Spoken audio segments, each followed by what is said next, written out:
16일자 금융생각. 오늘은 이 그림 두 장으로 설명을 끝낼 것입니다. 출처 네이버 카페 JH 인베스트먼트 아카데미. 저번에도 말씀을 드렸는데 지금 이 그림을 보시면 현재와 매우 유사하게 닮아 있음을 직감적으로 느끼실 겁니다. 이러한 상황에서 반도체주가 어떻니, 배터리 주식이 어떻니, 엔비디아가 어떻니, 테슬라가 어떻니 하는 가멀리설에 속아 소중한 재산을 낭비하지 마시기 바라겠습니다. 3년 전에 벌어졌던 코로나로 인한 주식시장의 붕괴가 급속히 회복되는 경험을 하셨다고, 이번에도 반등을 하여 스페이스X 테슬라 우주선을 타고 저 넓은 우주로 가격이 상승한다고 믿는 것은 아니시죠? 그래서 있는 돈 없는 돈 대출을 내서 영혼까지 끌어서 지금 당장 주식 사는 것을 진행시켜 이러시면 정말 큰일 납니다. 출처 네이버 카페 기범의 취미로 하는 개인 블로그 FT 진행시켜 저번에 주식의 원리를 말씀드렸습니다. 주식은 발행자가 절대적으로 유리한 입장에 있는 것이지 주식 소유자가 유리한 입장이 아니라는 것이고요. 지금의 언론이나 유튜브에 나오는 주식의 주인은 주주이다라는 말은 반은 맞고 반은 틀린 것입니다. 주식을 발행하여 자금을 확보한다는 것이 이해가 가셔야 합니다. 채권은 반대로 소유자에게 유리한 조건이죠. 이자와 원금을 돌려받으니까 말입니다. 그러나 그것도 100% 장담은 못하는 상황도 있습니다.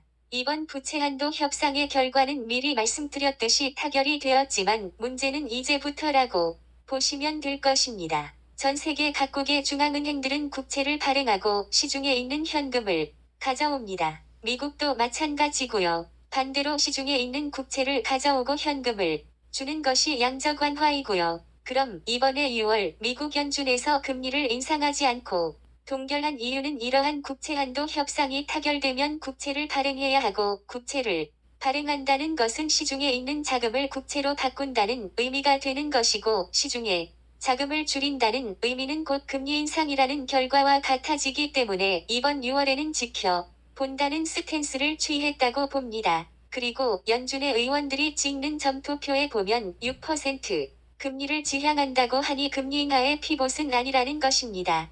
진짜 6%까지는 가지는 않을 것이지만 한두 번은 더 금리를 인상한다는 의지를 표현했다고 보여집니다. 6%까지 간다면 미국만 살고 전 세계적인 채권과 자산의 파멸을 초래할 것입니다. 왜냐고요? 기준금리가 6%면 회사 채발행도 이것보다 많아야 할 것이고 국채 금리도 이것보다 더 높아야 수요가 있을 것이며, 이렇게 높은 금리에 대한 수요가 발생하면 그동안 가지고 있는 국채들의 경우에는 가격이 더욱더 하락하고, 국채 가격이 하락하면 은행들이 가지고 있는 국채에 손실이 잡히게 되고, 은행은 그만큼 자금을 운용할 여력이 줄어드는 결과를 만들게 되며 뱅크런이라는 것이 악순환을 자꾸 만들어가게 됩니다.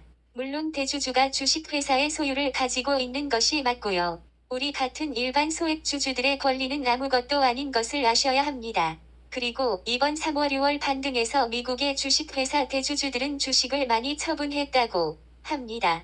이번 반등에서도 어김없이 물량을 일반 개인 투자자들에게 떠넘기는 것입니다. 수권 돌리기라고 말씀드렸듯이 마지막에 전 재산을 투자하고 가지고 있는 것은 튜올립 국은만을 가지고 있었던 네덜란드 튜올립 버블과 마찬가지입니다. 참고로 희망을 조차 많은 재산을 모두 건 사람들에게 행운은 절대로 오지 않습니다.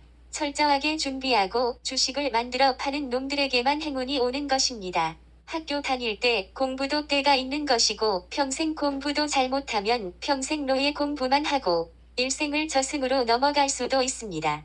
지금의 상승장은 단기 반등일 뿐이지 대세 상승이 절대 아니라는 겁니다. 이 반등장을 못 먹어서 배가 아파서 포모가 되어 안절부절 못하는 인간들이 선물, 옵션 시장에서는 아주 난리가 난 상황입니다. 하기야 주식시장 그것도 종목만을 바라보시고 계시는 분들이시라면 더욱더 체감이 안 되실 줄로 압니다만, 어쩌라고 어차피 지금도 마이너스 25%인데 언젠가는 회복되겠지? 안 그러냐? 시간이 지나면 주식시장은 우상향이야. 그러니 존버하면 언젠가는 본전 찾고 수익이 나는 것이야. 알겠니? 너처럼 좀 안다고 주둥이 놀리는 것들은 항상 당하는 게 주식시장이야. 궁둥이 딱 붙이고 10년 기다리면 돼. 알았어? 10년이 지나서 가지고 있는 회사가 안 망하면 다행이고 본전만 해도 천만다행이죠. 모두들 비쌀 때는 비싼지를 모르고 그 가격이 현재 가장 싼 가격처럼 보이고 그러한 방향에 올라타야 돈을 벌 수 있다는 논리는 벌써 종교처럼 뇌가 세뇌되어 있는 것이 현실이니 저는 더 이상 말씀을 드리지 않겠습니다만 올라야지만 수익이 나는 것이 아닌 내려도 수익이 나는 것을 찾으시고 알아야 한다는 것을 수없이 말씀드렸지만 아마도 거의 없는 것으로 사료되며 이제는 광기, 패닉, 붕괴의 순서를 맞이할 것입니다. 모든 자산의 거품은 이러한 결과로 다시 시작하는 것이 금융 역사였습니다. 주식, 부동산, 채권, 비트코인, 원자재, 환율 등 산업혁명 이후 수많은 금융위기가 많았음을 공부를 하신 분들은 알 것으로 보입니다. 거의 10년에서 15년 사이에 필연적으로 발생했다는 것을요. 그리고 이러한 금융위기가 있은 후에는 어김없이 전쟁과 환란이 시작되었다는 것을요. 2차 세계대전에서 일본의 미국 침략은 미국의 경제제재로 인한 석유 공급의 문제로 인해 미국을 압박하는 차원에서 하와이 진주만 습격을 하였으며 이것으로 미국과 전면전을 하는 목표가 아니고 하와이를 타격해 미국에게 절충안을 일본에게 유리한 방향으로 이끌기 위해 침공하고 미국과는 전면전을 하지 않을 생각으로 침공을 하였던 것입니다. 결과는 아시다시피 일본의 철저한 붕괴로 이어졌지만요. 현재 양안 전쟁의 위기는 중국과 미국과 2025년 전에 분명히 발생할 것이고 러우 전쟁의 경우에는 러시아의 내부 쿠데타나 분열이 있어야 전쟁이 휴전이 되든지 결단이 날 것으로 보여집니다.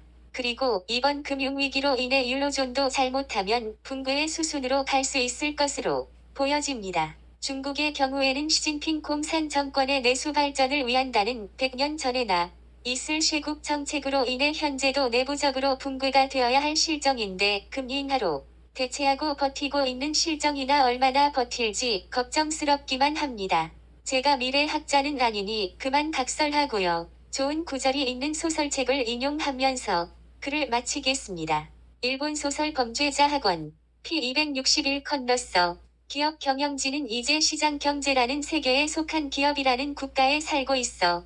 그들에게는 자신들이 속한 기업 그룹이 국가야. 거기에는 국경도 없고 본래 의미의 국가도 없어. 그들은 국가를 기업이 윤택하게 성장해 나가기 위한 시스템이라고 여기지. 자국을 위하는 사람은 아무도 없단 말이야. 지도부가 부는 피리 소리에 맞추어 춤을 추며 사이좋게 전쟁전으로 돌아갈 거야. 태어남과 동시에 일생이 결정되어 부유한 자는 더욱 부유해지고 가난한 자는 더욱 가난해지며 교육도 제대로 받지 못하고 제대로 된 직장도 구하기 힘든 시대로 되돌아갈 거라고. 다시 전쟁전으로 돌아가면 예전에는 존재했던 최소한의 도덕 힘도 사라질 거야. 더 늦기 전에 길을 바로 잡아야 해. 난 지금도 부모에게는 자식을 지킬 의무가 있다고 생각한다네. 물론 자식이 부모를 거역하면 합당한 벌을 받아야겠지만 끝.